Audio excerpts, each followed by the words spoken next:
की मुरली में बाबा ने बहुत पुराना गीत बजवाया है। आज के इस इंसान को ये क्या हो गया,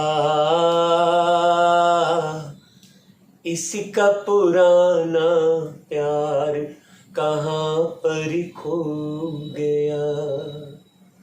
ये गीत बहुत लंबा है, आप इसे बहुत ध्यान से सुनना। इसमें बताया है कि कैसी ये मनहूस घड़ी है, भाइयों में जंग छिड़ी है, कहीं पे खून कहीं पे ज्वाला, जाने क्या है होने वाला। ऐसा गीत है ये।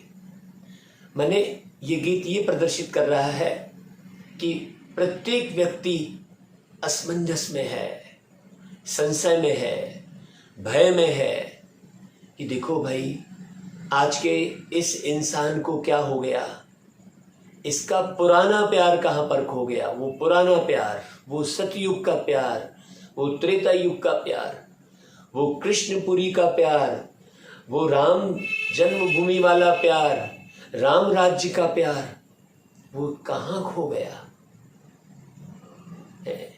ये मनुष्य प्रश्न कर रहा है। बाबा आकर मनुष्य के सारे प्रश्नों के उत्तर ज्ञान मुरली के माध्यम से देते हैं। बस मनुष्य एकाग्र होकर उसे सुने और जो भी प्रथा या जो भी कथा उसने अपनाई हुई है अपने जीवन में, अपने बुद्धि में भरी हुई है, उसके रहस्य को समझे, उसके बारीकी अर्थ को समझे।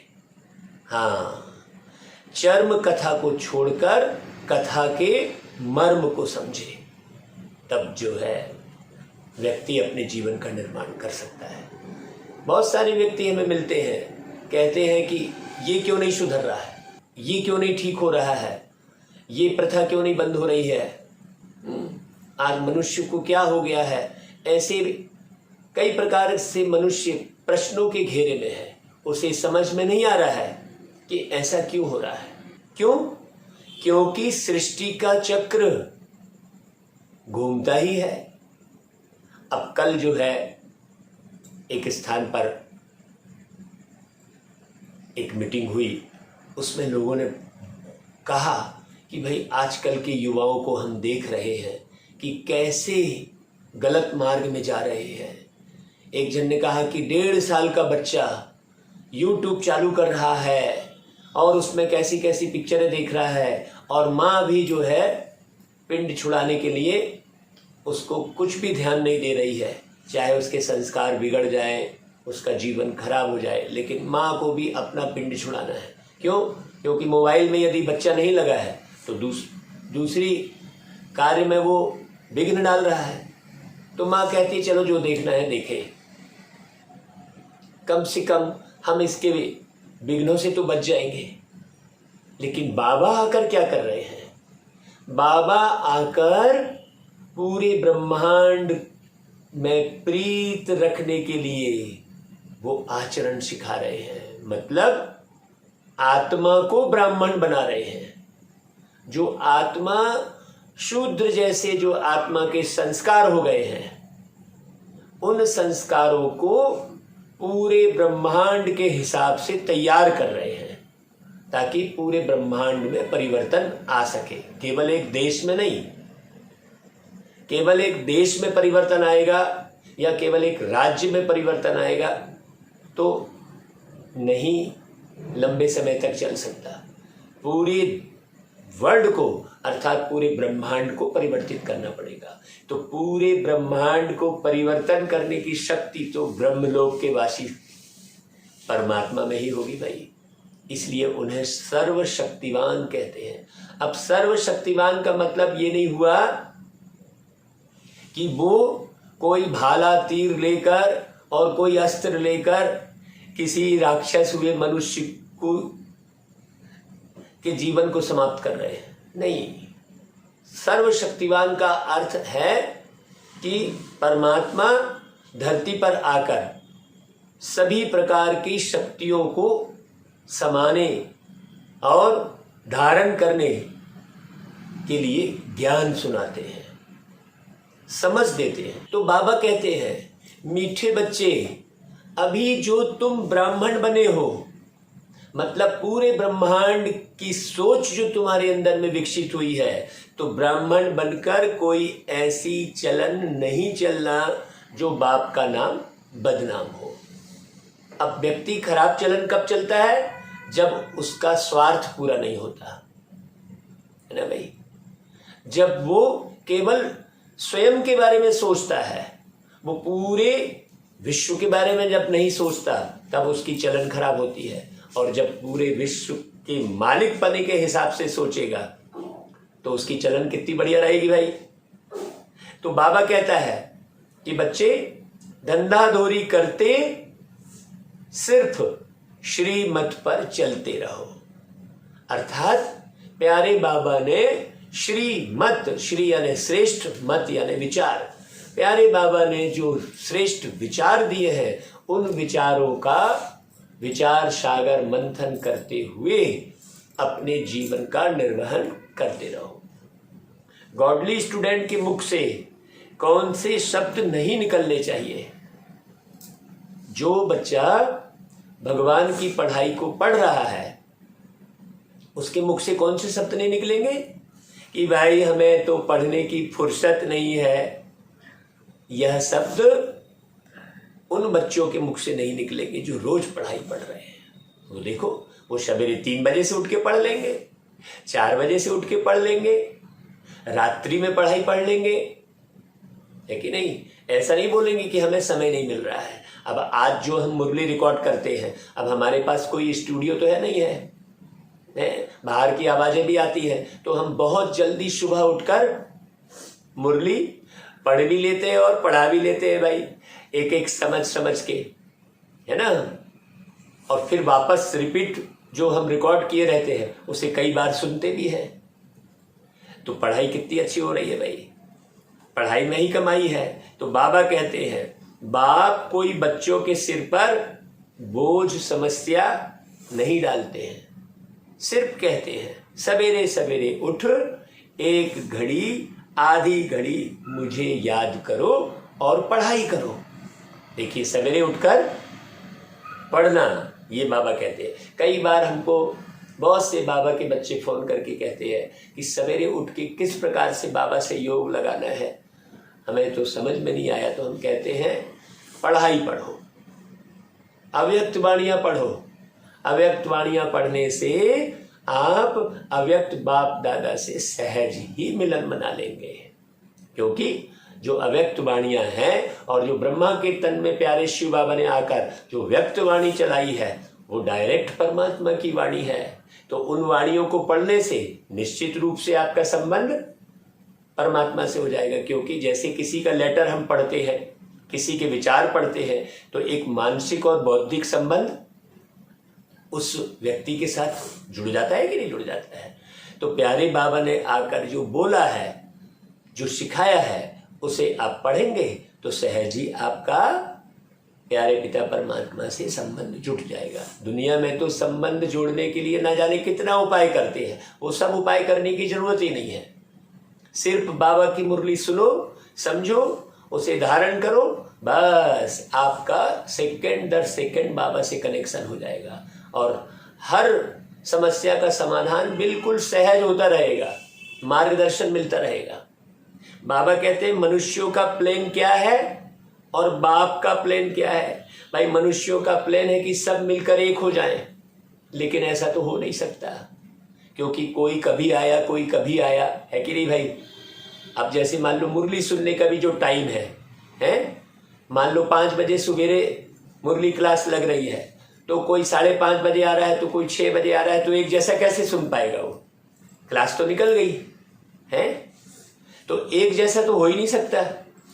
उसी प्रकार इस सृष्टि रूपी रंगमंच पर कोई कभी धरती में आया, कोई कभी आया, तो एक तो हो नहीं सकते। बाबा कहते हैं नर चाहत कुछ और भगवान भी चाहने की बात नहीं है। भाई, जो सिस्टम है वो सिस्टम के आधार पर तो हर कोई कार्य करेगा ना, भगवान भी क्या करेंगे। तो बाप का प्लान है झूठ खंड को सचखंड बनाना। तो सचखंड में चलने के लिए जरूर सच्चा बनना पड़े ना भाई। अब है कि नहीं, अब सब एक कैसे हो जाएंगे? जो सच्चे बनेंगे, जो आत्म रूप को धारण करेंगे, वो एक हो जाएंगे। हाँ, एक जैसा पुरुषार्थ भक्ति में भी दिखाया है कि जो कार्य पति को पसंद है वही कार्य पत्नी को भी पसंद हो। वो शिव और पार्वती की कथा में दिखाया है भाई, है जो कार्य पत्नी को पसंद है वो कार्य पति को पसंद हो। एक जैसा मार्ग दोनों चले, ये नहीं एक व्यक्ति अलग जा रहा है दूसरा अलग जा रहा है, नहीं, वो जीवन की गाड़ी कभी भी बहुत सुंदर तरीके से आगे नहीं बढ़ सकती। ओम शांति। भाई बच्चे भी कहते हैं ओम शांति, आत्माएं कह सकती हैं इस शरीर द्वारा ओम शांति। भाई शरीर के माध्यम से ही कहना पड़े ना, तो कौन बोलती है? आत्मा ही बोलती है ना भाई, है भाई, आत्मा ही कह रही है ना, है 100 बार जन्म लेंगे, ये कौन बोल रही है? 100 बार जन्म लेंगे, भाई शरीर तो जला दिया है कि नहीं? अगर न मिलते इस जीवन में लेते जन्म दोबारा, ये कौन गीत गा रहा है? आत्मा ही तो गा रही है ना भाई, क्योंकि शरीर तो जला दिया ना। तो आत्मा के ज्ञान को बहुत अच्छी रीति समझना। अहम आत्मा का स्वधर्म है शांत, यह भूलना नहीं है। बाप भी आकर कहते ओम शांति। जहां तुम बच्चे भी शांत रहते हो वहां बाप भी रहते हैं। बाबा भी ऊपर परम धाम में, वहां थोड़ी बातचीत करेंगे बाबा, वहां थोड़ी डायरेक्शन देंगे। तुम अपने स्वरूप में रहोगे, बाबा अपने स्वरूप में रहेंगे। सारा कार्य तो इस धरती पर ही होता है, इसलिए बाबा को पर काया प्रवेश करके हम बच्चे आत्माओं को समझाना पड़ता है। तो बाबा कहते हैं वह है हमारा शांति धाम। अब शांति धाम कह लो चाहे हमारा घर कह लो, दुनिया में कोई भी विद्वान आचार्य इन बातों को नहीं जानते। मूल निवासी हम कहाँ के हैं? जैसे कोई बच्चा अपने घर को छोड़कर और पढ़ने के लिए बाहर शहर में आता है तो उसमें 2 एड्रेस होते हैं, एक शहर का एड्रेस होता है और एक मूल निवास का पता ऐसा लिखा रहता है कि नहीं भाई? पढ़ने के लिए आता है तो हमें भी वो लिखना पड़ता है, बच्चे को लिखना पड़ता है ना, तो हमें भी वो जानकारी रहनी चाहिए भाई हम आत्माओं को कि हमारा मूल निवास कहाँ पर है और हम किस रूप में रह रहे थे। जैसे बच्चा गांव में जिस रूप में रहेगा शहर में आकर भी उसी रूप में थोड़ी रहेगा, है कि नहीं भाई? जब वो पढ़ाई पढ़ने आएगा तो यहाँ भी हम जीवन की पढ़ाई को पढ़ने के लिए धरती पर आए हैं। बहुत अच्छे से समझना है, यहाँ भी हम जीवन की पढ़ाई को पढ़ने के लिए धरती पर आए हैं, तो इसे पढ़ना है बहुत अच्छे से। तो दुनिया में कोई भी जानते नहीं, कह देते हैं आत्मा सो परमात्मा, बस। तो कैसे ज्ञान क्लियर होगा भाई? आत्मा का भी किसको ज्ञान नहीं है कि आत्मा क्या है। इतनी करोड़ आत्माएं स्टार मिशन है, हर एक आत्मा में अपना अपना अविनाशी पार्ट नूंदा हुआ है जो समय पर इमर्ज होता है। देखो ये लाइन बड़ी समझने की है। आत्मा में अविनाशी पार्ट नूंदा हुआ है जो समय समय पर इमर्ज होता है। ऐसे नहीं कि बच्चा जन्म लिया और उसके संस्कार इमर्ज हो जाए, है नहीं। जब वो बड़ा होगा धीरे धीरे तब उसके संस्कार मालूम पड़ेंगे, हैं। माँ भी नहीं जान पाएगी कि ये बच्चा बड़ा होकर क्या बनेगा। 9 महीने तो गर्भ में रखा, लेकिन सब आत्मा के अलग अलग पार्ट है, कोई नहीं जान पाता। सब अंदाज लगाते रहते हैं। तो बाबा कहते हैं यह तो बाप बैठकर समझाते हैं। परम ज्योति, यहाँ के कोई ज्योतिष या कोई ज्ञानी या कोई विज्ञानी कभी भी किसी भी भविष्य को समझा नहीं सकते। महाज्योति परम ज्योति है, वो बैठ आकर समझाते हैं। बाप भी जीव आत्मा बनने बगैर जीव आत्माओं को समझा ना सके। मतलब बाबा एक आत्मा है, वो भी एक पर काया माने जैविक प्रक्रिया से बनाए हुए शरीर में, है ना, प्रवेश करते हैं। तो कैसे शरीर में प्रवेश करेंगे भाई? बच्चे शरीर में प्रवेश करके समझाएंगे तो कौन सुनेगा? अरे बच्चा बोल रहा होगा कुछ भी अगड़म बगड़म है। जब पूरा इतिहास बताएंगे तो निश्चित रूप से बूढ़े तन का आधार लेना पड़े बाबा को। इसलिए बाबा अर्थात शिव परमात्मा जो जन्म नहीं लेते भाई, वो जन्म क्यों लेंगे? एक आत्मा तो भैया बाहर रहे, बाकी सब तो कैद हो गए, और वो भी कैद हो जाएंगे तो बाहर कौन निकाले? तो एक आत्मा अर्थात परमात्मा, सबका मालिक एक, वो ही बूढ़े तन में प्रवेश करके ये मुरली चला रहे हैं। अच्छे से समझ रहा। तो बाबा कहते हैं मुझे भी शरीर तो जरूर चाहिए ना। तो बाबा कहते हैं कि शरीर तब लेना होता है जब रचना रचनी होती है। हाँ, प्रजापिता ब्रह्मा द्वारा रचना करते हैं। रचयिता तो है निराकार शिव, लेकिन एक मानवी तन तो चाहिए। तो प्रजापिता ब्रह्मा द्वारा किनको समझाते हैं? जो उस मार्ग पर चलते हैं, जो रोज सुनते हैं, बाबा उन्हीं को समझाते हैं। तो वो ब्रह्मा कुमार कुमारियां उनको समझा रहे हैं, शूद्रों को थोड़ी समझाएंगे। सीधी सी बात है। अब हमारा है ब्राह्मण वर्ण, पहले शूद्र वर्ण में थे। वर्ण का मतलब क्या हुआ? वर्ण माने अक्षर, वर्ण माने अक्षर कहते हैं ना। मतलब हम पहले कौन से अक्षर में घूम रहे थे? विषय विकारों वाले अक्षर में थे।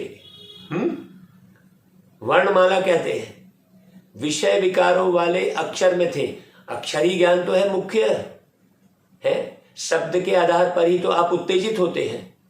भाई किसी ने गाली दे दी, उल्टा सीधा कह दिया, तो उसमें भी शब्द ही तो है, अक्षर ही तो है कि नहीं भाई? तो शूद्र वर्ण मतलब गलत अक्षर का उपयोग करने वाले। अब जाति थोड़ी हो गई है, समझने की बात है। शूद्र कोई जाति या धर्म नहीं हुआ, व्यक्ति ने पता नहीं क्या से क्या कर लिया है। एक एक शब्द के अर्थ को न जानने के कारण कुछ भी समझ लिया है व्यक्ति ने। बाबा कहते हैं उनके आगे वैश्य वर्ण क्षत्रिय वर्ण अलग अलग संस्कार है ना भाई, बहुत अच्छे से समझना। तो पहले शूद्र वर्ण में थे, दुनिया इन बातों को नहीं जानती। बाबा एक एक बात क्लियर कर रहे हैं, तो क्लियर करते हुए मुरली सुनना चाहिए हमको, बहुत अच्छे से मुरली सुनना चाहिए, समझना चाहिए। बाबा कहते हैं बरोबर ब्राह्मण सो देवता, फिर क्षत्रिय और फिर वैश्य शूद्र। ब्राह्मणों की चोटी है, आपने देखा होगा। अब वो जाति के ब्राह्मण वो बालों की चोटी रख लिए। चोटी मतलब होता है ओपी, ऊंचाई, ऊंची चोटी कहते हैं। तो उन्होंने बालों को चोटी कह दिया। एक बहुत सारे बाल हैं, उस बीच में एक चोटी अलग निकली हुई है। मैंने हर बात को क्या हो गया, स्थूल में करने से लोग क्या हो गए, भटक गए। बाबा ने सूक्ष्म राज बताया, इसलिए राजयोग कहते हैं। तो आगे ब्राह्मण गौ के खुर जितनी चोटी रखते थे, ऐसी मोटी चोटी होती थी पहले, गौ के खुर जितनी, बाबा कह रहे हैं ऐसी उठी रहती थी, है ना। तुम बाजोली खेलते हो, मैं तो नहीं खेलता। बाजोली में जो कुलाटी मारते हैं, तो हम आत्मा क्या कर रहे हैं, कुलाटी मारते हैं। जब कुलाटी मारते हैं तो सिर नीचे और फिर टांग ऊपर, फिर सिर नीचे, फिर टांग ऊपर, ऐसे चलता है ना भाई। हाँ, तो ऐसे ही बुद्धि हमारी नीचे और ऊपर, नीचे और ऊपर हो रही होती है। जब बुद्धि हमारी मस्तक मणि में होती है तो विकार नहीं होते। फिर धीरे धीरे बुद्धि नीचे उतरती है, आंख में, फिर नाक में, फिर मुख में, है। तो उसी को शूर्पणखा दिखा दिए है, नैन नक्श। तो लक्ष्मण जी ने क्या किया, नाक कान काट दिया। बड़ी गहरी बात है, ऐसी कोई स्थूल नाक कान काटने से क्या हो जाएगा? भाई कान बाहर का काट दोगे तो सुनना बंद थोड़ी हो जाएगा, नाक काट दोगे तो सांस लेना बंद थोड़ी हो जाएगा। तो वो स्थूल नाक कान की बात नहीं है, बड़ी गहरी बात है। किस लक्ष्मण ने किस शूर्पणखा के कैसे नाक कान काटे, ये बड़ी समझने की बात है। तो तो बाबा वही कहते हैं कि दुनिया इन बातों को नहीं जानती। बाबा कहते हैं ये बाजुली का खेल मैं तो नहीं खेलता भाई। मैं नीचे और ऊपर वाली बात ही नहीं है। मैं एक बार धरती पे आता हूं और तुम्हें समझाता हूं और चला जाता हूं, है? जब तुम पूरे नीचे गिर जाते हो, बाबा कहता है। कितनी सहज बात है। इन वर्णों के चक्र में तुम आते हो, तुम्हारा नाम ही है स्वदर्शन चक्रधारी। बाकी शास्त्रों में तो क्या क्या बातें लिख दी हैं, तुम समझते हो। हम ब्राह्मण ही स्वदर्शन चक्रधारी बनते हैं, मतलब स्वयं के दर्शन में लगे रहो हमेशा। कैसे दर्शन में? ऐसे थोड़ी दर्पण में खड़े होकर चेहरे के दर्शन करते रहे, फिर मंदिर में भी जाकर चेहरे के ही दर्शन कर रहे हैं। भाई मंदिर में भी जाकर आप क्या देख रहे हो? चेहरा ही देख रहे हो। यदि मंदिर में जाकर कृष्ण के अच्छे चरित्र का जो है ध्यान जाता है तो उसको धारण करने में सुविधा होती। अब मंदिर में भी गए तो आपने श्रृंगार किया, आरती उतारी, तो चरित्र तो नहीं बदला ना भैया। चाहे आपने कृष्ण को भज लिया चाहे राम को भज लिया, चरित्र तो नहीं बदला ना।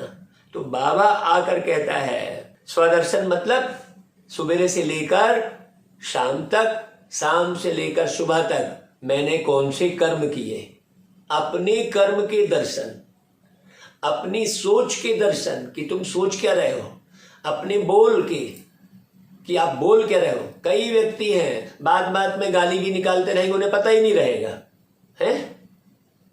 नारियां सामने बैठी हैं, किस प्रकार के लोग बैठे हैं, होश ही नहीं रहेगा, मुख से गाली निकाल निकाल के बात करते रहेंगे। उनको ध्यान ही नहीं है, स्वदर्शन ही नहीं है, उनको पता ही नहीं है। स्वदर्शन में वो क्या है, वो शरीर का श्रृंगार करते बैठे रहेंगे बस। अच्छे अच्छे सूट बूट पहन लिया और खा रहे हैं मुंह में गुटखा और कहीं भी पीक कर दी, पता ही नहीं है उनको। बड़े बड़े वो ऊंची पोस्ट में पहुंच गए, बैठे कार में हैं और देखो तो मुंह गंदा हो रखा है, होश ही नहीं है उनको कि उनका मुंह गंदा हो रखा है। नशे में आदत पड़ गई है, संस्कार। तो स्वदर्शन सिखाया बाबा ने। स्वदर्शन बड़ा सूक्ष्म है। उसको लोगों ने सुदर्शन चक्र पकड़ा दिया। माने कुछ भी हो रहा है भाई दुनिया में, बाबा आके कितना सुधारते हैं। बाबा कहते हैं ब्राह्मण स्वदर्शन चक्रधारी है, परंतु यह अलंकारों की निशानी देवताओं को दे दी है। क्यों? क्योंकि वे संपूर्ण हैं, लेकिन उन्हों को ही सौंपते हैं। इस नॉलेज को धारण करने से तुम फिर चक्रवर्ती राजा बनते हो, संपूर्ण बनते हो। अभी सम्मुख बैठे हो, जब संपूर्ण बन जाओगे तो सम्मुख थोड़ी बैठोगे। यह है रुद्र ज्ञान यज्ञ। यज्ञ में ब्राह्मण जरूर चाहिए ना भाई, परिपाटी चली हुई है। शूद्र यज्ञ रच नहीं सकते। अब उन्होंने जाति के आधार पर कह दिया, जाति वाली कोई बात ही नहीं है भाई। शूद्र मतलब जिसका आचरण सही नहीं है, बड़ी गहरी बात, जिसकी दृष्टि वृत्ति सही नहीं है, जिसका खान पान सही नहीं है, वो शूद्र कहलाएगा। वो यज्ञ नहीं रच सकता। रुद्र श्री बाबा ने यज्ञ रचा है तो ब्राह्मण जरूर चाहिए। बाप कहते हैं मैं ब्राह्मण बच्चों से ही बात करता हूं। यहां ब्राह्मण का अर्थ मैं इसलिए हर बार मुरलियों में समझा रहा हूं, नहीं तो कई लोग समझे कि ये जाति विशेष की कोई बात कर रहे हैं।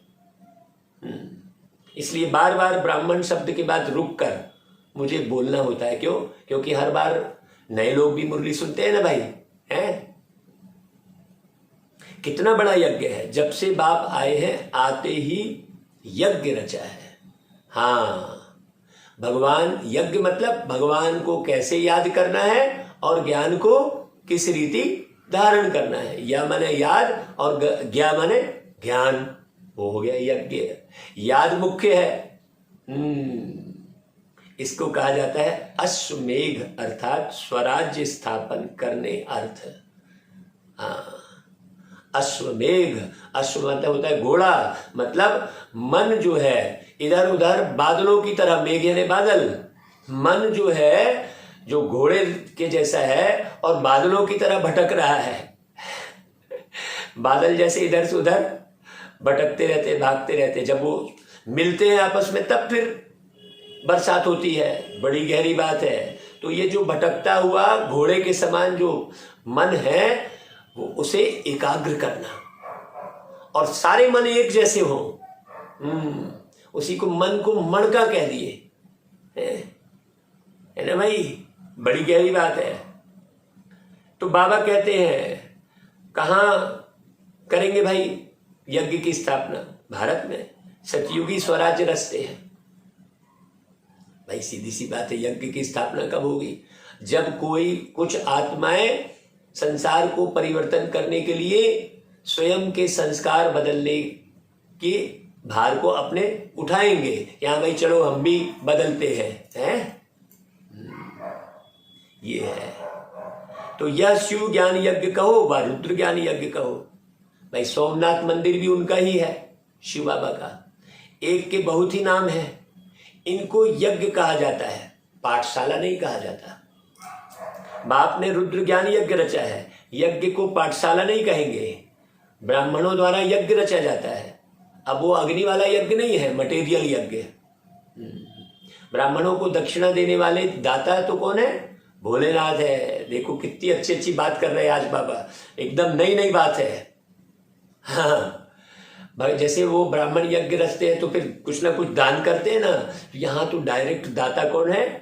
परमात्मा है। तुम यज्ञ करते हो तो भगवान फिर क्या देता है? उसको कहते हैं शिव भोलानाथ भंडारी। सारे भंडार खोल देते हैं, बुद्धि के भंडार खोल देते हैं। देखो बेटा भाई, एक एक ज्ञान क्लियर करते हैं। बाबा कहते हैं देखो बच्चे अब तुम सम्मुख बैठे हो। बार बार याद दिलाते बाबा। बाप दादा ने बच्चों को एडॉप्ट किया है, और यह है बड़ी मम्मा कौन? ब्रह्मा बाबा। फिर माताओं की संभाल के लिए फिर नारी शरीर भी चाहिए, नहीं तो कोई कहे है अरे ये कैसे भाई पुरुष शरीर दिखेगा? क्योंकि लोगों को तो शरीर ही दिखता है ना, है? पहली नजर में तो व्यक्ति शरीर ही देखेगा। आप किसी के दरवाजे पर यदि आप जाएंगे तो सबसे पहले तो वो आपकी ड्रेस देखेगा, चेहरा देखेगा, है? तो चेहरा आपका कैसा दिख रहा है? हर एक व्यक्ति तो खाली चेहरा देखता है भाई। मुश्किल ये है। हाँ, आत्मा को देखने की किसी को प्रैक्टिस ही नहीं है तो देखेगा कहां से वो? तो बाबा कहता है इसलिए यह बड़ी मम्मा और फिर माताओं की संभाल के लिए मम्मा मुकर्रर की जाती है। यह सबसे तीखी जाती है, इनका पार्ट है मुख्य। वह है ज्ञान ज्ञानेश्वरी जगदम्बा। महालक्ष्मी को ज्ञान ज्ञानेश्वरी नहीं कहेंगे, है कि नहीं भाई? लक्ष्मी माना धन की देवी, सबको मालूम है। कहते हैं ना इनके घर लक्ष्मी है, अर्थात संपत्ति बहुत है। लक्ष्मी से संपत्ति ही मांगते हैं। अब ये बड़ी गहरी बात है कि वो ज्ञान ज्ञानेश्वरी राज राजेश्वरी कब बनती है? 12 मास पूरा हुआ तो आह्वान करेंगे दीपावली में। देखो 12 मास जब पूरा होता है, माने एक चक्र घूमता है, तो वो 1 वर्ष का चक्र घूमता है। और ये पूरे सतयुग त्रेता द्वापर कलयुग का चक्र घूमने की बात चल रही है। तो वो बेहद की दिवाली कब होती है? ये समझने की बात है भाई। तो जगत अम्बा सबकी मनोकामनाएं पूरी करती है। हाँ भाई, जो सारे विश्व को अपना परिवार समझेगा वो सबकी मनोकामना पूरी करेगा, सबको बड़े प्यार से बात करेगा। है भाई, बच्चे जानते हैं जगत अम्बा प्रजापिता ब्रह्मा की बेटी, इनका नाम है सरस्वती। हाँ, सरस्वती का भी अर्थ बड़ा गहरा है, जिसने स्वयं को परिवर्तन किया। सरस्वती शब्द में स्व शब्द लगा हुआ है। सारे ज्ञान को उठाकर है स्वयं की मति यानी स्वयं की बुद्धि को चेंज किया, बेस्ट से बेस्ट बनाया, परमात्मा के जैसी बुद्धि बनाई, वो है सरस्वती। आप सरस्वती का अगर संधि विच्छेद करेंगे तो अच्छे समझ में आएगा। एक ही नाम बस है, मम्मा है तो बच्चे भी हैं, फिर सरस्वती के फिर पुत्र भी। हाँ, जैसे भाई हम सरस्वती के पुत्र हम कहेंगे अपने आप को, ब्रह्मा के पुत्र कहेंगे हम, ब्रह्मा कुमार ब्रह्मा कुमारी, तो सरस्वती के भी हम पुत्र हैं। एक ही नाम है बस, बाकी मम्मा है तो बच्चे भी है, सीधी सी बात। तुम शिव बाबा द्वारा नॉलेज सुन रहे हो, इनको बाप ने आकर एडॉप्ट किया है। हम यदि अपनी जीवन कहानी इस जन्म की बताएं तो हम जब छोटे से थे, मैं समझता हूँ 5-6 साल के रहे होंगे, 6 साल के, तो हमारी नानी ने हमको सबसे पहले सरस्वती चालीसा ही दिया था। और उसमें हम रोज वो सरस्वती चालीसा पूरा पढ़ते थे। वो कहते थे देखो ये सरस्वती चालीसा पढ़ो, तो उसमें शुक्लाम ब्रह्म विचार सार परमामाद्यम जगत व्यापनिम वीणा पुस्तकम धारिणीम अभयदाम जाग्याम कारोपहम हस्ते स्फटिक मालिकाम विद्यंतिम पद्मासने सस्थिताम वंदिताम परमेश्वरी भगवती बुद्धि प्रदाम शारदाम। देखो आज तक याद है। मैं ये श्लोक क्यों सुनाया? मैं कभी भी इसको नहीं पढ़ रहा हूं ना, इसको कोई बार बार मैं रोज पढ़ रहा हूं ऐसा नहीं है। वो बचपन में पढ़ा हुआ था, तब का याद है। इसलिए यदि इस मुरली को जितने भी माता पिता हैं वो अपने 5-6 साल के बच्चे को भी रोज सुनाएंगे तो वो ज्ञान का सागर बन जाएगा, मास्टर ज्ञान का सागर बन जाएगा। क्योंकि बचपन में जो बातें बुद्धि में मर्ज हो जाती हैं वो पूरे जीवन भर काम आती हैं। इसलिए छोटेपन से ही ऐसा नहीं समझना चाहिए तो भाई छोटा है ये क्या समझेगा, ऐसा नहीं समझना चाहिए। मैंने इसलिए आपको ये श्लोक बताया। तो जो एडॉप्ट करने वाली बात आई ना बाबा की, बस छोटेपन से ही बाबा एडॉप्ट करते हैं। बाबा कहते हैं नाम रखा है ब्रह्मा, कहते भी हैं मैं पतित शरीर में आता हूं। शास्त्रों में भी यह कोई बातें नहीं है कि भगवान पतित शरीर में प्रवेश करते हैं, ऐसा कहीं जिक्र ही नहीं है ना भाई। उन्होंने तो कृष्ण भगवान राम भगवान कह दिया और फिर देखो उनको पूरे मनुष्य जैसी हरकत करते दिखा दिए, है कि नहीं भाई। परमात्मा धरती पर आकर मनुष्यों जैसी हरकत थोड़ी करेंगे भाई। बहुत गहरी बात कर समझने की है। तुम जानते हो नई दुनिया के लिए हम पुरुषार्थ कर रहे हैं। हाँ, अभी कोई समझे यहां अपना स्वार्थ पूरा करना शुरू कर दे इसी जन्म में, है बाबा की मुरली सुने, शामिल हो, है और वो अपना रोजी रोटी और धन दौलत कमाने में लगा रहे। नहीं, बाबा कहते हैं यहां जो तुम पुरुषार्थ कर रहे हो वो नई दुनिया के लिए कर रहे हो। हाँ, कांटे से फूल बन रहे हैं, है कि नहीं भाई। कौन कांटे से फूल बन रहा है? आत्मा। कांटा यानी क्या? विषय विकार, और फूल यानी क्या? देवताई गुण। एक एक बात समझने की है। शूद्र थे तो कांटे थे, अभी ब्राह्मण फूल बने हो। ब्राह्मणों को फूल बनाते हैं बाप, वह है बागवान। हाँ, उसके बगीचे में कौन है? हम फूल हैं।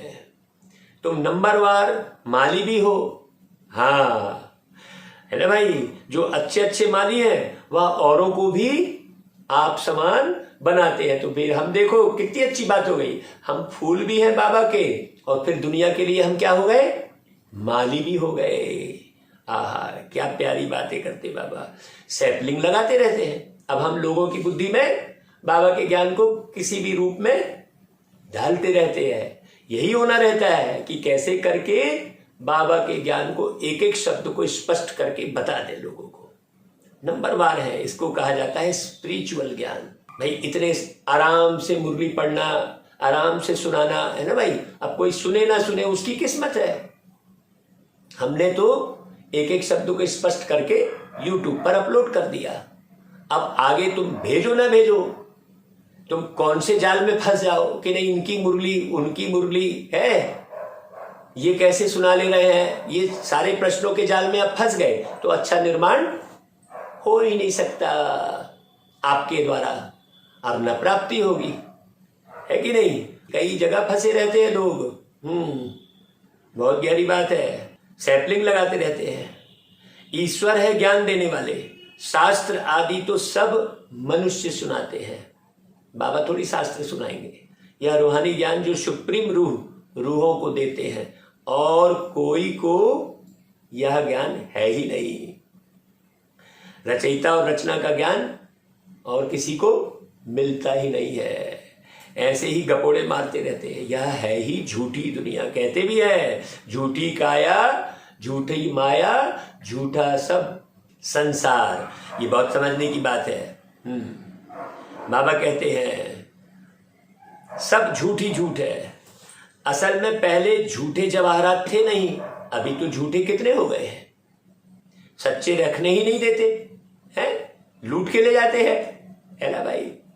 झूठ खंड में है रावण राज्य और सच खंड में है राम का स्थापन किया हुआ राज्य। राम अर्थात कौन? वही निराकार शिव बाबा। अब राम शब्द कहते हो तो बोलना पड़ता है बाबा को।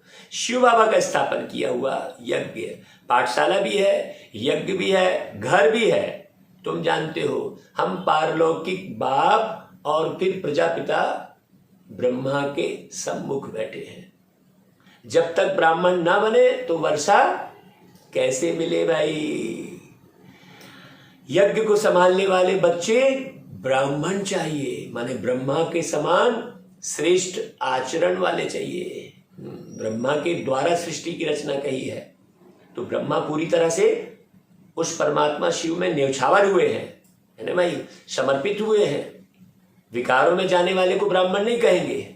एक टांग रावण की बोट में, दूसरी टांग राम की बोट में, तो नतीजा फिर क्या होता है? हाँ, चिर जाएंगे। अब बुद्धि इधर भी लगी है उधर भी लगी है। वही कहते थे दाई मीठी दादा मीठे, क्रिया की खाओ। दादा अलग बात कर रहे, दादी अलग बात कर रही, अब लेकिन मीठे दोनों हैं। तो अब मैं किसकी बात को सुनूं? ऐसी बात हो जा रही है। पुरानी दुनिया भी अच्छी लग रही है, वो संस्कार भी अच्छे लग रहे हैं और बाबा का ज्ञान भी अच्छा लग रहा है। नहीं, आप भी अच्छे, उससे काम नहीं चलेगा भाई। तो चिर जाएंगे। बाबा कहते हैं ऐसी चलन से फिर नाम बदनाम कर देते हैं। कहलाते हैं प्रजापिता ब्रह्मा की संतान और कर्तव्य शूद्रों के। बाबा स्पष्ट कर रहे हैं, तो बहुत अच्छे से झांको और बहुत अच्छे से देखो। ऐसा नहीं जिसने अच्छे बात सुना दी वो ब्राह्मण हो गया। नहीं, बात सुनाने वाला ब्राह्मण नहीं होगा। आप परखो अच्छे से।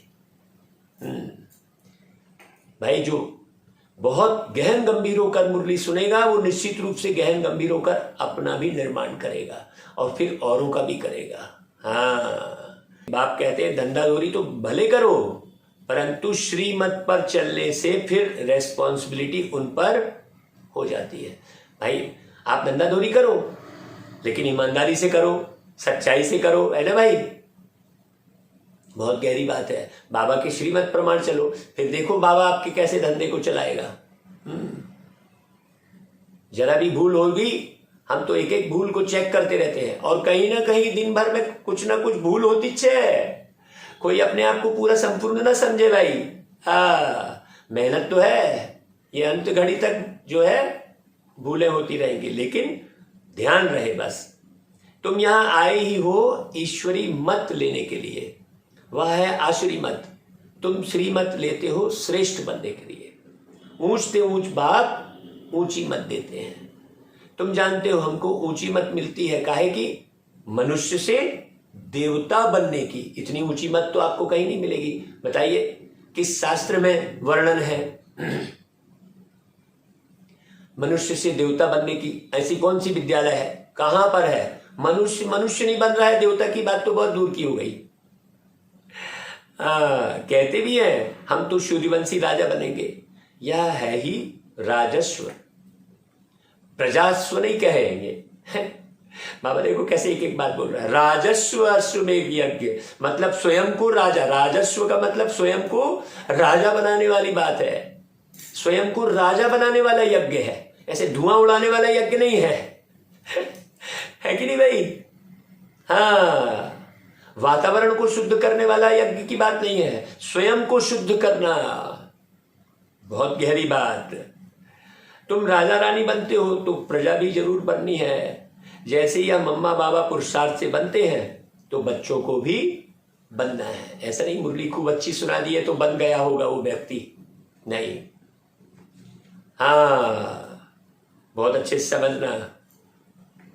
तुम बच्चों को भी खुशी होनी चाहिए। हम ब्रह्मा कुमार कुमारियां शिव बाबा के पोत्रे पोत्रियां है भाई। हाँ, शिव को प्रजापिता नहीं कहेंगे, प्रजापिता थोड़ी कहेंगे। प्रजा तो शरीर के साथ है ना। शिव बाबा आत्माओं के पिता हैं। आत्मा को प्रजा की गिनती में नहीं गिना जाएगा। शरीर के साथ जब आत्मा है तब प्रजा कहलाएगी ना भाई। तो प्रजापिता किसको कहेंगे? ब्रह्मा को ही कहेंगे। शिव बाबा को प्रजापिता नहीं कहेंगे। शिव बाबा आत्माओं के पिता है, शिव बाबा शरीर के पिता नहीं है। कितनी अच्छी बात। और ब्रह्मा बाबा शरीर और आत्मा दोनों के नहीं। बहुत बढ़िया देखो बात है। माने प्रेम के ज्ञान देने वाले, प्रेम को साकार धरती पर, आत्मी प्रेम को साकार धरती पर उतारने वाले, सर्व आत्माओं को अपना बनाने वाले, वह रचयिता शिव बाबा। स्वर्ग में रहने वाले हैं देवी देवता। ये सब सूक्ष्म बातें हैं। बाप ही मनुष्य को देवता बनाते हैं। तुम्हारी काया कल्प वृक्ष समान बनती है, रिजुनेट होते हैं। तुम आत्मा जो काली हो गई हो, है कि नहीं भाई, उनको प्योर गोरा बनाते हैं ज्ञान की गंगा में डुबकी लगाकर। जब संपूर्ण पवित्र बन जाते हैं तो फिर ये शरीर नहीं रहता। फिर बम्बोर को आग लगती है जिसमें सबका विनाश हो जाएगा। यह है बेहद की बात है भाई। जैसे सारा कुछ मिट गया तो मोह तो वैसे ही छूट जाएगा। लोभ भी कहाँ लोभ करेगा? जब सब कुछ मिट जाएगा तो फिर कहाँ लोभ करेगा वो, है कि नहीं भाई। तो कईयों का विनाश के द्वारा विकार मुक्त होते हैं, और हम निर्माण के द्वारा विकार मुक्त हो रहे हैं। तो जो निर्माण के द्वारा विकार मुक्त होगा वो फायदे में रहेगा भाई। वो आगे अच्छा जन्म पाकर सुख की दुनिया जीवन जिएगा। यह बेहद का आइलैंड है और वह है हद के आइलैंड। जितनी भाषाएं उतने नाम रख दिए हैं। आइलैंड कहते हैं, कई अनेक टापू है कहते हैं, परंतु यह सारी सृष्टि ही टापू है ये नहीं मालूम किसी को। सारी सृष्टि में रावण का राज्य है। पूरी दुनिया में विषय विकार है। जहां भी चले जाओ विषय विकार से मुक्त कोई भी स्थान नहीं है कि जहां पूरे के पूरे पवित्र ही रहते होंगे। ऐसा कोई भी स्थान इस संसार में नहीं है, बाबा कहता है। हाँ, गीत में भी सुना है ना कि क्या हालत हो गई आज के इस इंसान की, है ना भाई। वहां एक दो को मारते नहीं है, वहां तो राम राजा, राम प्रजा, राम साहूकार कहते हैं। तो दुख की बात ही नहीं भाई। किसको दुख देना भी पाप है। वहां फिर यह रावण, हनुमान आदि फिर कहां से आए? तुम कह सकते हो पहली मुख्य बात, गॉड फादर कहते हो तो वह सर्वव्यापी कैसे हो सकता है? फिर तो फादरहुड हो जाता। अब सर्वव्यापी भाई, जब सर्वव्यापी है तो फिर केवल बजरंगबली बस कैसे रह गए? है कि नहीं भाई। सब फादर ही फादर तो हो ना सके। अब तुम बच्चों को यह समझना है और समझाना है। आधा कल्प तुमने झूठी कमाई की है, अब सचखंड के लिए सच्ची कमाई करनी है। वह भी शास्त्र आदि जो सुनाते हैं कमाई के लिए। शिव बाबा तो यह शास्त्र आदि कुछ भी पढ़े हुए नहीं है। वह है ही नॉलेजफुल ज्ञान के सागर। उनको शास्त्र थोड़ी पढ़ने की जरूरत है, न शास्त्र पढ़ने की जरूरत है, न शास्त्र लिखने की जरूरत है। बड़ी गहरी बात है। बाबा कहते हैं वह तो सत्य है, चैतन्य है, कहते भी है। तो कहते भी है भाई सत्य चित्त आनंद स्वरूप परमात्मा। अभी तुम बच्चे जानते हो बाबा से हम सच्ची कमाई सचखंड के लिए कर रहे हैं। झूठ खंड विनाश होता है और सचखंड की स्थापना होती है। माने पूरी धरती नहीं समाप्त हो जाती है। न धरती समाप्त होगी, ना आसमान समाप्त होगा, ना सूर्य चांद तारे समाप्त होंगे। है विनाश किसका होता है? झूठ का विनाश होता है, सत्य की स्थापना होती है। एकदम सिंपल सी बात है। हाँ, देह सहित सब विनाश होना है। तुम सब देखेंगे कि कैसे लड़ाई लगती है। वह समझते हैं सब मिल जावे, परंतु फूट पड़ती जाती है। नर चाहत कुछ और है। उनका प्लान है सब विनाश के लिए, और ईश्वर का प्लान क्या है भाई? सो तो अब तुम जानते हो। बाप आई है झूठ खंड को सचखंड बनाने के लिए, मनुष्य को देवता बनाने। सत्य बाप द्वारा तुम बच्चे सच्चे बनते हो, हाँ, और रावण द्वारा झूठे बनते हो। माने विषय विकारों के माध्यम से तुम झूठे बनते हो। बाप ही सत्य ज्ञान देते हैं। तुम ब्राह्मणों का हाथ भरतू होगा, बाकी शूद्रों का हाथ खाली रहेगा। है बड़ी समझने की बात भाई। हाथ मतलब क्या? बुद्धि। हाँ, बुद्धि में ज्ञान भरा रहेगा, समझ भरी रहेगी बहुत अच्छी। तुम जानते हो हम सो देवी देवता बनेंगे। अब बाप फिर कहते हैं गृहस्थ व्यवहार में रहते कमल फूल समान बनो और मुझे याद करो। बाबा कहते हैं याद क्यों भूलनी चाहिए भाई? है जो बाप स्वर्ग का मालिक बनाते हैं उनको तुम भूल जाते हो। बाबा कह रहे हैं देखो यह है नई बात, इसमें आत्म अभिमानी बनना पड़े। मैं आत्मा भ्रुकुटी के बीच बैठा हूं और सामने वाली जो है वो भी एक आत्मा है जिससे हम बात कर रहे हैं, ये एहसास होना चाहिए। आत्मा तो अविनाशी है, एक शरीर छोड़ दूसरा लेती है। बाप कहते हैं देही अभिमानी बनो क्योंकि वापस जाना है। देह का भान छोड़ो, यह 84 जन्मों की सड़ी हुई जुत्ती है, इसका क्या भान करना? हाड़ मांस लार थूक मल मूत्र का ये डब्बा है एक तो शरीर, है कि नहीं भाई? बहुत गहरी समझना। सड़ी हुई है, कपड़ा पहनते पहनते जैसे सड़ जाता है ना, वैसे ही ये अनेक बार भाई वही चीज रिनोवेट होती है। जैसे भाई आप नया प्रोडक्ट जो तैयार होता है फिर बाद में उसी को गला गला के जब फिर से बनाते हैं तो कैसा निर्माण होता है? जैसे वो पुराने चप्पल जूते प्लास्टिक ले जाते हैं और पुराने को फिर से गला के कैसा प्रोडक्ट तैयार होता है, आप तो खुद देख रहे हो भाई। वैसे ही तो है, वो भी 5 तत्व है, ये शरीर भी इन्हीं संसार के 5 तत्वों से बना है। बड़ी सूक्ष्म बात है।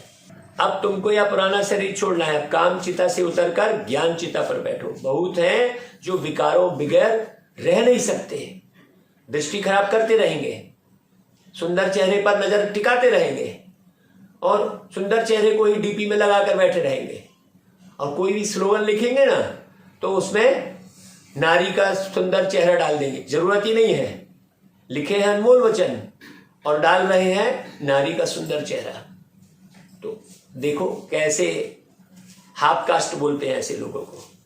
बाप कहते हैं द्वापर से लेकर तुम इन विकारों के कारण ही महान रोगी बन पड़े हो। देखो निरोगी बनना है तो विकारों को छोड़ो।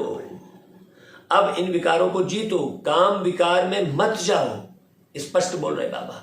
यह शरीर तो अपवित्र पतित है ना, फिर आत्मा को भी अपवित्र क्यों बना रहे हो? पावन बनो। यहां सभी विकार से पैदा होते हैं, सतयुग त्रेता में यह विकार होते ही नहीं, देह का भान होता ही नहीं है भाई। वहां भी यह हो तो बाकी फिर उनको स्वर्ग और इनको नरक क्यों कहा जाए? है सोचने की बात है। बाप कहते हैं शास्त्रों में तो कोई एम ऑब्जेक्ट ही नहीं है, बताते ही नहीं है। यहां तो एम ऑब्जेक्ट है। हम अभी मनुष्य से देवता बन रहे हैं। बाप कहते हैं तुमने जो कुछ पढ़ा है उसे भूलो, उसमें कोई सार नहीं है। तुम्हारी चढ़ती कला एक ही बार होती है। तुम्हारी मतलब किसकी?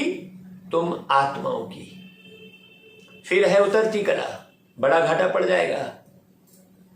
कितना भी माथा मारो बाद में तो फिर नीचे उतरना ही है, पतित बनना ही है। यह छीछी दुनिया है, इसलिए अभी का समय वेस्ट मत करो। एक एक सेकंड वैल्यूबल है।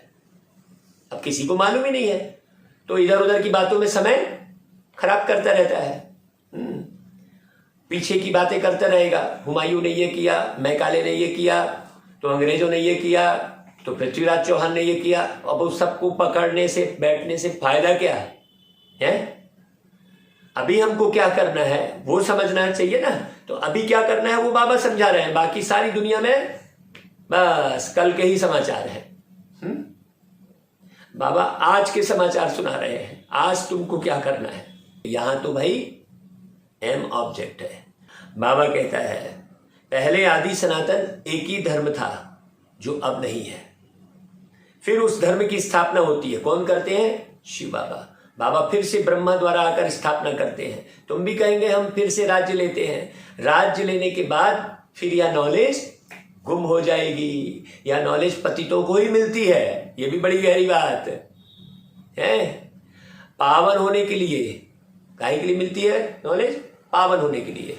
फिर पावन दुनिया की नॉलेज क्यों रहेगी? लक्ष्मी नारायण के राज्य को कितने वर्ष हुए यह भी तुम जानते हो। कहते हो बाबा हम 5000 वर्ष बाद फिर से आए हैं राज्य लेने। हाँ भाई, एक सिस्टम तो सेट करना पड़ेगा भाई। जैसे एक घड़ी को 12 घंटे का सेट किया है, अब तुम बदल दो, 48 घंटे का कर लो। तुम सेकंड को घंटा मानने लग जाओ तो उससे थोड़ी काम चल जाएगा। जो सिस्टम है उसी सिस्टम पे चलना पड़ेगा। इसलिए 5000 वर्ष का ये सेटिंग है, ये किसी को मालूम नहीं है।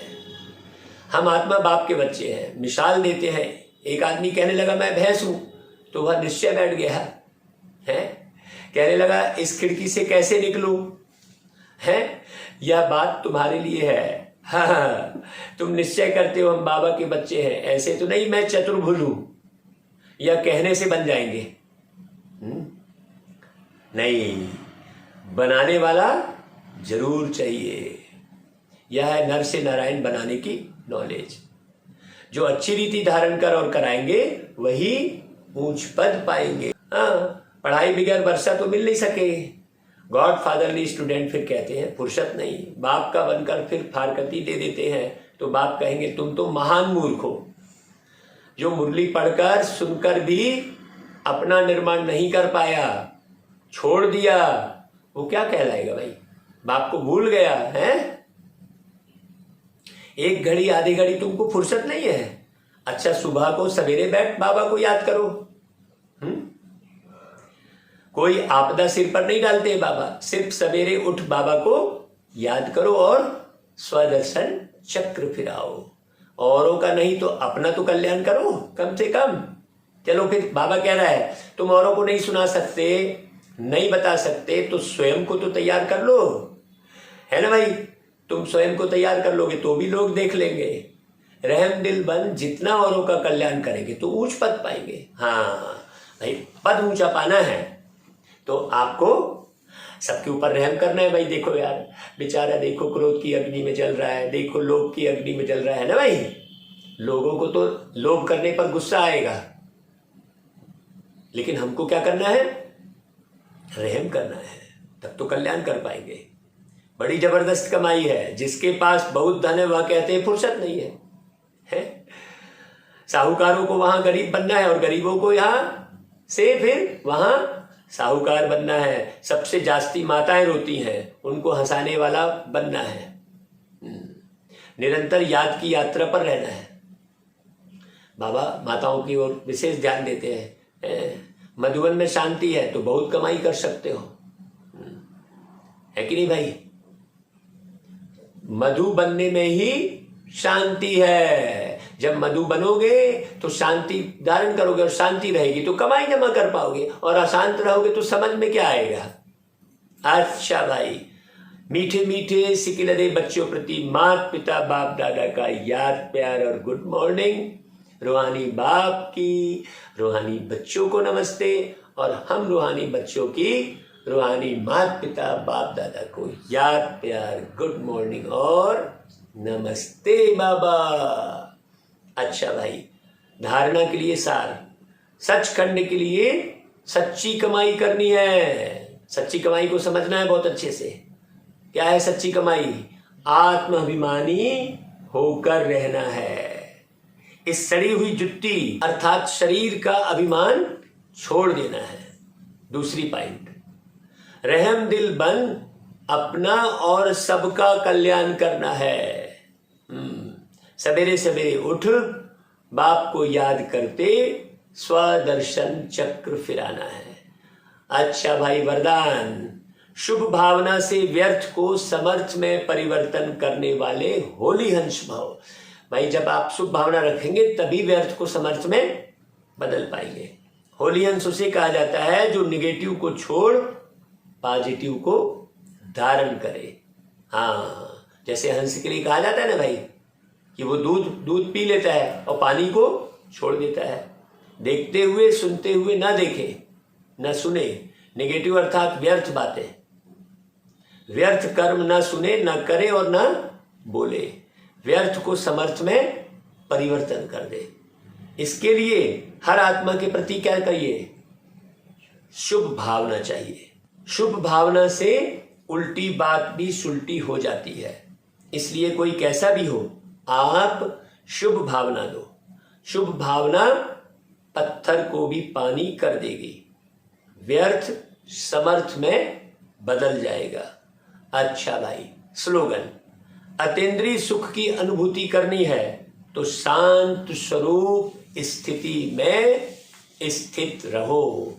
अच्छा भाई, ओम शांति।